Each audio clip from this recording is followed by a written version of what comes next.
inspiration layout for you guys. So Everyday Inspiration is a series that Christy, Crystal, Daisy, Dolly, Lisa, and myself do every month where one of us takes a picture from our everyday lives and then we all use that picture to inspire a layout. So this month we decided to mix it up a little bit and do something a little bit different, and we are scraplifting each other. So each of us is scraplifting a different person from the group, and we just thought that this might be a fun way to change it up and celebrate all of the amazing work that everyone else does, because everyone's layouts every month are just incredible. I'm always amazed at how different all of our layouts end up being when we're all using that same inspiration piece. So I hope you guys enjoy, and make sure you go and check out all of the videos. So I am scraplifting Lisa, and I had these 3 photos that I really wanted to work with, and so when I was looking through all of her everyday inspiration layouts, I was hoping to find something that was maybe multi-photo that I could kind of use as a bit of a kick in the butt to encourage me to do a multi-photo layout, because it's totally out of my comfort zone.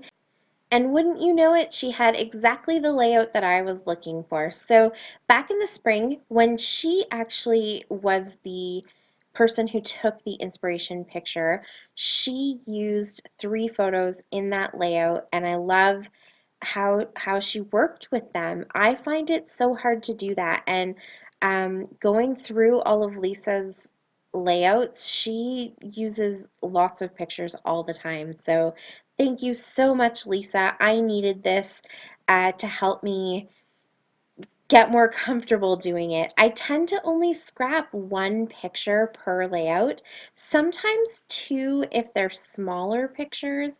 But if I have more than 2, it's my first, I think my first instinct is to do a 2-page spread and spread the pictures out, or just go to like a traveler's notebook where I can just have a whole bunch of small photos, or do some sort of pocket page like I'm doing with all of my travel stuff. So I don't often feel like I have enough space maybe to cram a bunch of pictures onto one 12 by 12 layout. And so I love scraplifting, because I feel like scraplifting is just taking your sketch and elevating it just a little bit. So I love using sketches, but I like when you scraplift, you kind of get to see the finished product, if that makes sense. And so you kind of get to see the ideal of what the outcome could be. And sometimes that's what I need, just to kind of give me that push to let me know it's going to be okay. You can do something you're not comfortable with, and it's going to work out great. So I started off with every intention of scraplifting Lisa even more closely than I do here, but I got the 3 photos across the center, and then I was doing some of the, or I planned on doing some of the layers like she has behind her photos, but I didn't cut my photos down. I kept them at the 4 by 6. I really just wanted to keep them as big as possible, because I love all of the details that you see in each of these pictures. My friend Tamara took these photos. She's an amazing photographer, and when she lived in our town, she did these absolutely incredible mini shoots at Christmas and Easter, and her gift is being able to put a photo shoot set together. She gets everything perfect. So when you walk into that set, there are so many opportunities to take pictures, and there's nowhere that she can't aim the camera that isn't perfect and totally immersed in her vision for the set. So I wanted to make sure that I kept these pictures at that full 4 by 6 and didn't crop anything down, because I want everything about these photos to stay in the photos.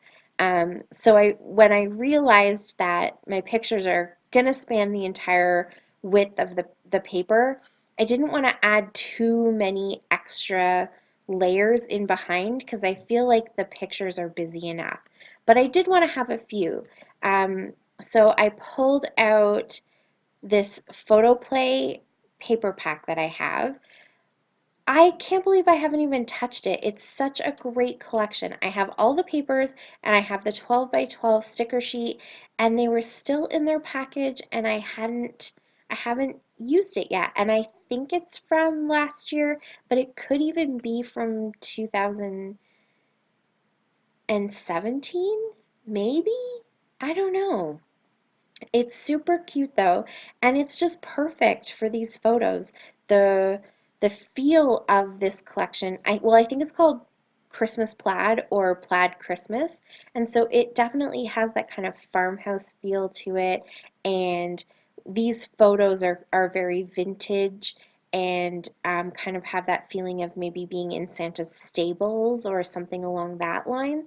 So the plaid works really good, and the red and the green are just that perfect shade to kind of match the feel that's in the pictures. So I really love them, and I wanted to get a few more patterns out there. So I did some strips of paper. I wanted to kind of keep some of that deep red in the fa la la la la paper. Um, and I feel like having that at the top and the bottom really balances out the deep red of Santa's suit that's right through the middle. And then I have some dark green in there because I love how that frames the photos, and the plaid and the candy cane stripe because it's just cute. It kind of adds some whimsy.